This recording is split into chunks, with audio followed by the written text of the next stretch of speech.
Hello, everybody. Welcome back to the Pancake Eater Avalanche podcast. Today, we're going to do things a little bit different. It's just me because Blake is flying back from Arizona. And in honor of Jack Johnson scoring his first goal with the Avs, I got myself some banana pancakes. Now, if you're familiar with the singer Jack Johnson, he has a song called Banana Pancakes. That's what I call Jack Johnson, the hockey player. So basically, I'm just going to talk about the game and eat these pancakes. And pretty much when I'm done with the pancakes, I'll just be done because there's just not much to talk about in this game. It was pretty simple. So here we go.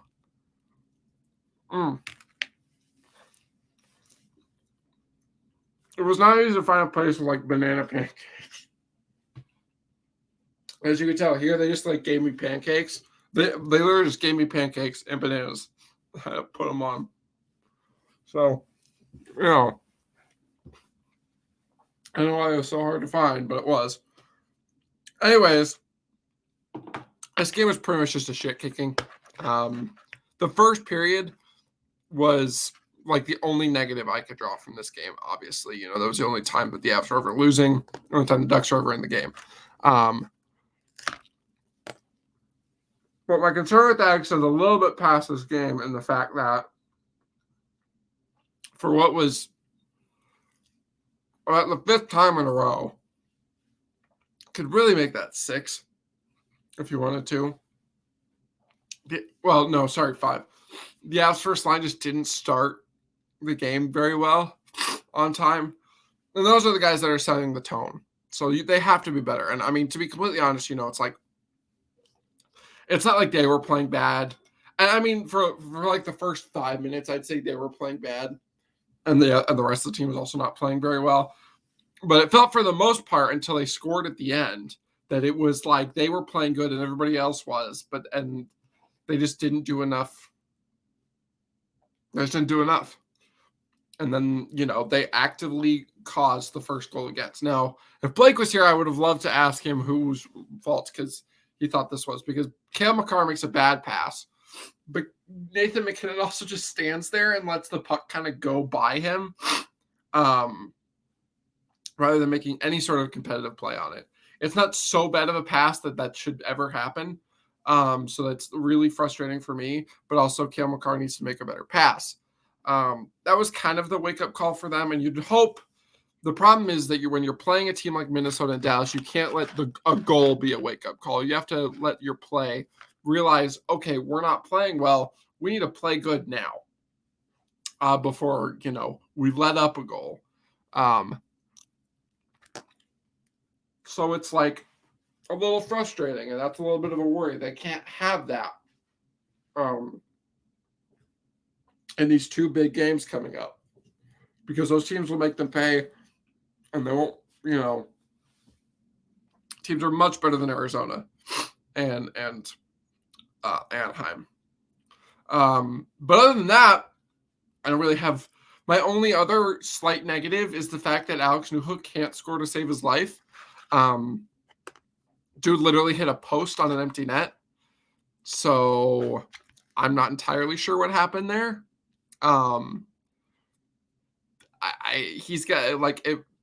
I mean, if there's any time for him to start scoring, obviously, best time's always the present. But also, like,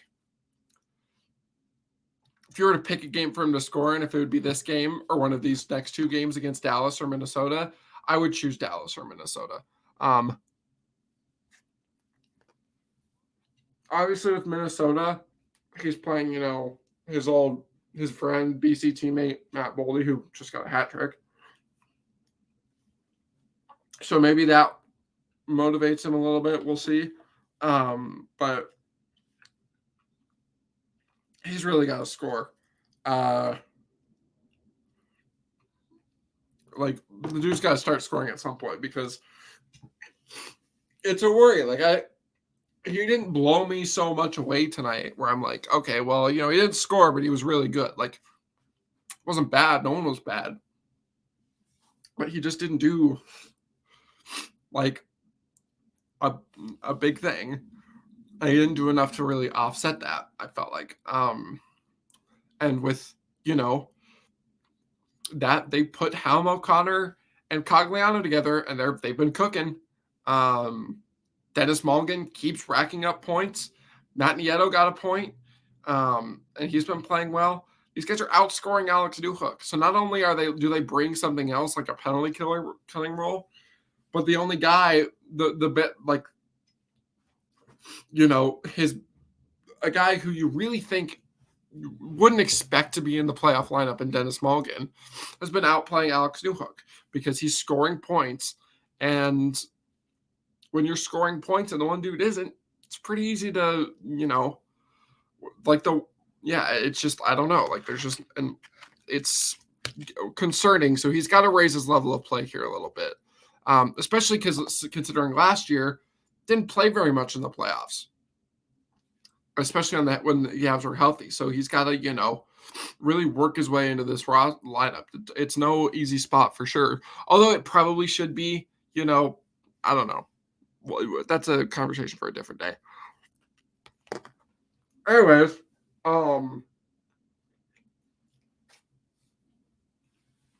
pancakes are a difficult food to eat and talk with. Oh, my back. Everything else about this game was good. Done with the negatives. Let's talk about Beau and Sam Girard really quick. I don't have Beau here anymore. He's back in Colorado. So, I don't know. Those two have been doing really well, especially after the last few games for them have been a little tough. Sam especially. I know I was a little bit more pleased with his game than Blake was, but it definitely wasn't as good as we had seen for a little bit. But those two were going tonight. I mean, who wasn't, but those two especially. They kind of kick-started the Avs because every time they were on the ice, whatever line they were with the first line, the second line, the third line, even the fourth line. They were all just cycling the puck, and it was just zone time, chances, and then Beau scores a goal off of a bounce that I thought was Logan O'Connor's, but it was actually Beau Byram's. So which really started the whole throttling of this game. And they were just moving well, moving around the zone. Obviously, you're not playing a good team, but still, I mean, that's what games like this are for. You get on the right foot, you build some confidence because you have two big games. You need that confidence. You need to know what to do. You need to have that faith and stuff. Going into those two games. And against those two teams, those two need to play well because they're your second pairing. Especially when, especially with such a good defensive team like Minnesota. Now, and it wasn't just offense. I mean, they didn't have a lot of defense to play. But when they did, that bite was way too big. Oh. Sorry, podcast listeners. Got a nice little mukbang action here.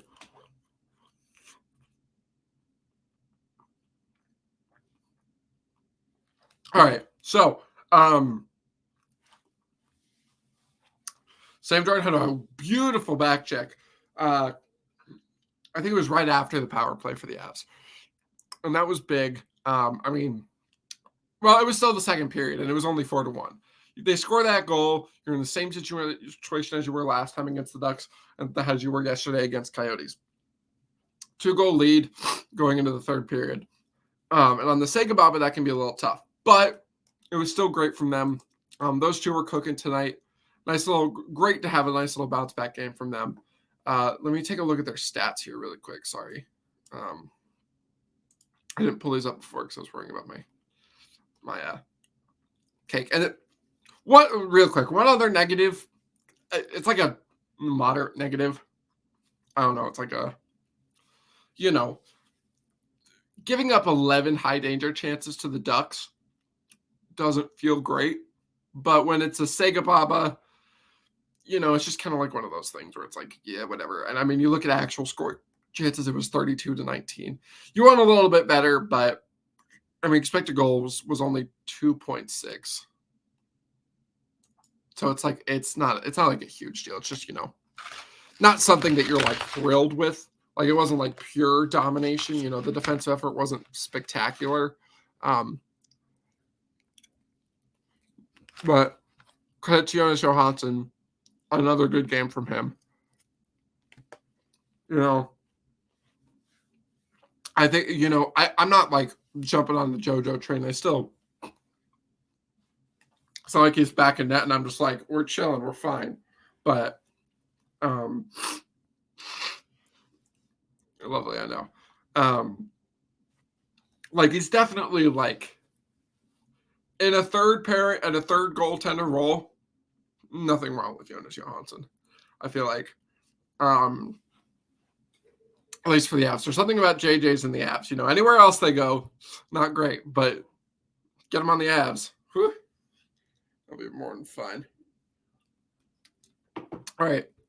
Now let's talk about the first line, because they, like I said, not a fan of their start to this hockey game. However, that's going to be too big. Hold on. I'm going to surgically implant this banana somewhere else. Not implants, but you know what I mean.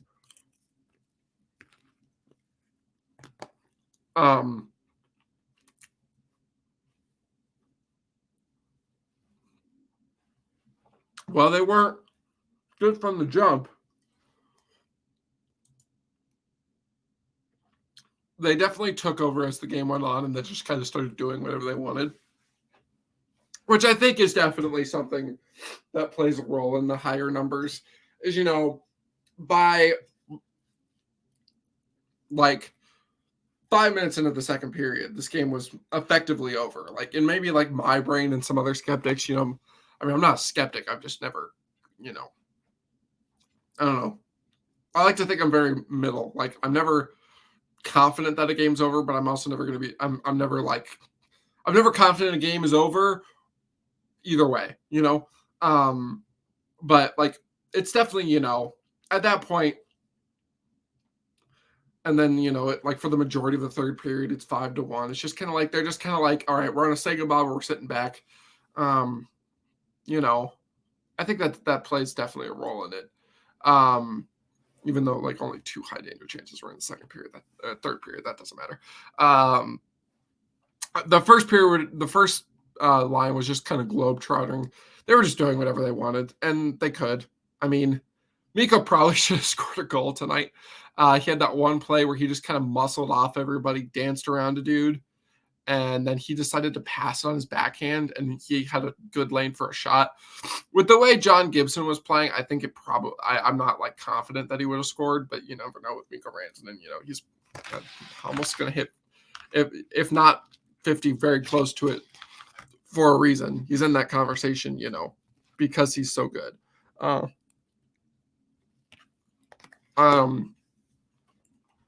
So shout out to them, but the best play tonight were the bottom 9.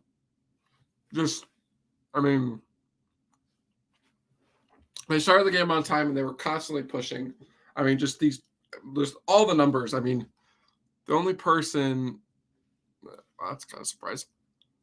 Valentin and Devon Taves are the only people, and Nathan McKinnon are the only people under 50%, which I think is probably mostly due to the slower start, because that goal they scored was pretty high danger.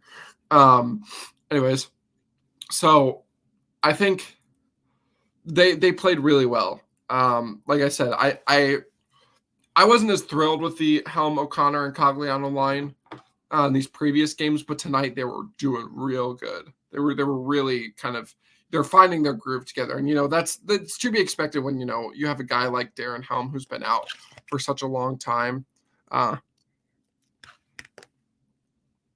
He just got to get readjusted, and the guy's got to get readjusted playing with him. So makes it a little bit tough for a few games, but it's fine. And obviously, they do a lot of work to get that first goal created. And then the second goal that I didn't really skip over it, but I didn't mention. I mean, first good shift of the game for the Avs top line, and then they come around. Nathan McKinnon just kind of spin-a-ramas a shot perfectly through a screen, right top corner. Great way for him to get back on the scoreboard. And gives the Avs a lead after, I wouldn't say a bad, but a disappointing first period. Which I think was really that was the turning point of the game if I were to pick one. And then the man of the hour, Jack Johnson, gets his first of the year. First since that first goal against Chicago. And I mean, it's just really nice. He just pulls it. Nice shot. Perfect. It's what they teach you as a defenseman. Foot and a half off the ice. Through a screen. Beauty. And I scream louder than I have for a goal in a long time. Well, you know what? I don't know if that's true. I yelled pretty loud for Valenchushkin's goals the other day. But the loudest I've yelled for a goal in a game that I haven't bet at in a long time. When you're at a game, the adrenaline is a little different. The hit's different, as the kids say. God, it was really hard to eat pancakes and talk. I'm so sorry. Anyways.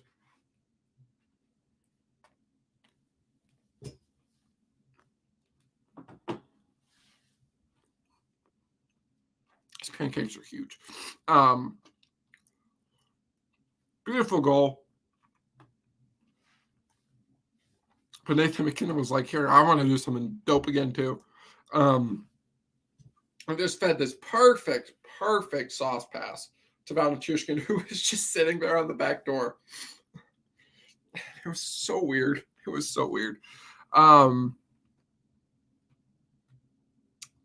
is that so small? That's weird. Sorry, I'm looking at the game map, and it has the first Ducks power play super short, and I don't know why. I don't think they took one, did they? They just killed. I don't know, man. I'm confused. Anyways, then the Avs kind of put it in coast mode a little bit. Got a little bit sketchy at times. Like I said, after that first, they have that one power play where they were really overpassing it.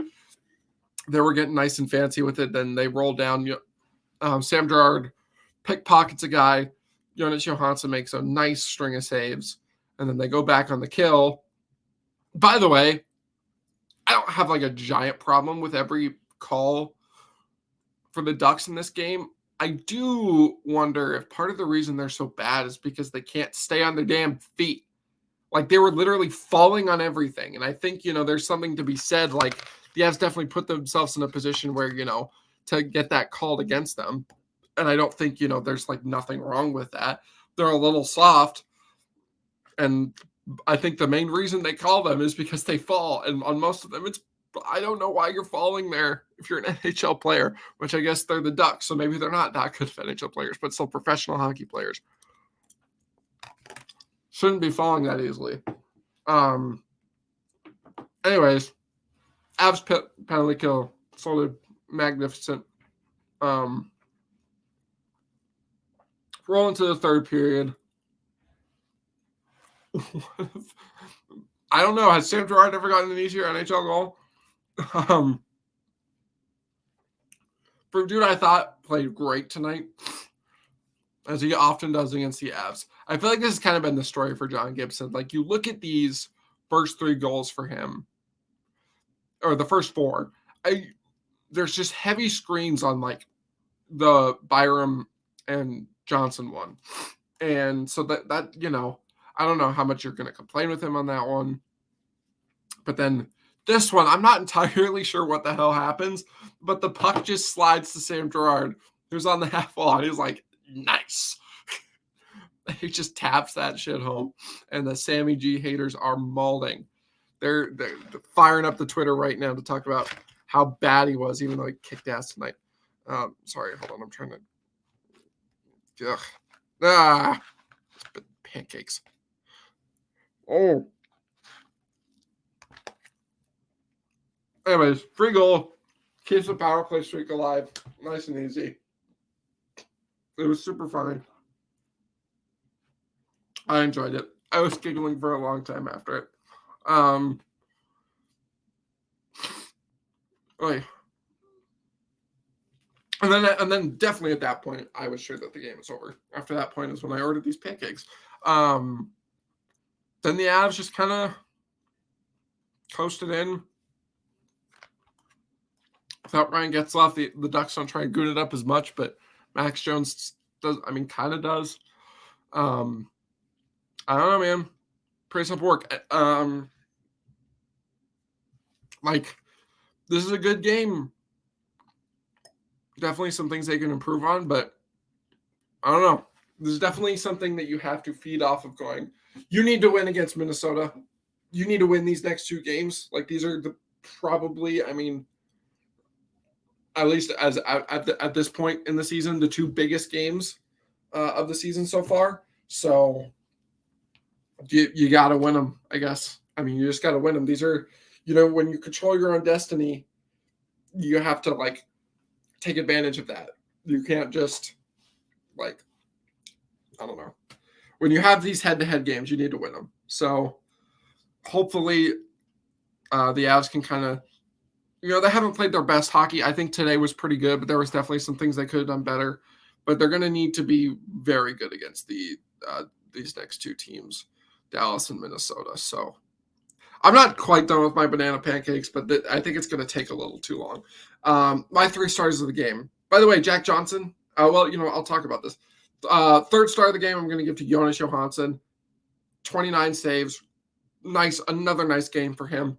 2nd star of the game, I think I'm going to give it to Sammy G. I think he probably got an assist on Beau's goal, if I were to guess. I don't know for sure. I'm not going to. No, he didn't. No one got an assist. That is weird.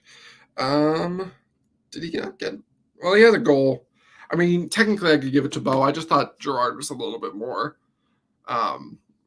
impactful on both ends, with that nice little pickpocket. So, I'll just split it between Sammy and Beau. We'll call it that pairing. And then the 1st star I'm giving to Jack Johnson, baby. I mean, the dude was moving. He scored that 1 goal. He was like, tonight's the night. I'm getting more. He didn't, unfortunately. I would have lost my mind if he did, but that was great to see. I'm happy for him. I love Jack Johnson. No disappointing players because everybody was pretty good. Yeah, I mean, just good stuff. Fun hockey game. Well, I'll have one more bite of banana pancakes for you guys before I see you later, everybody. We'll see you on Wednesday. Oh.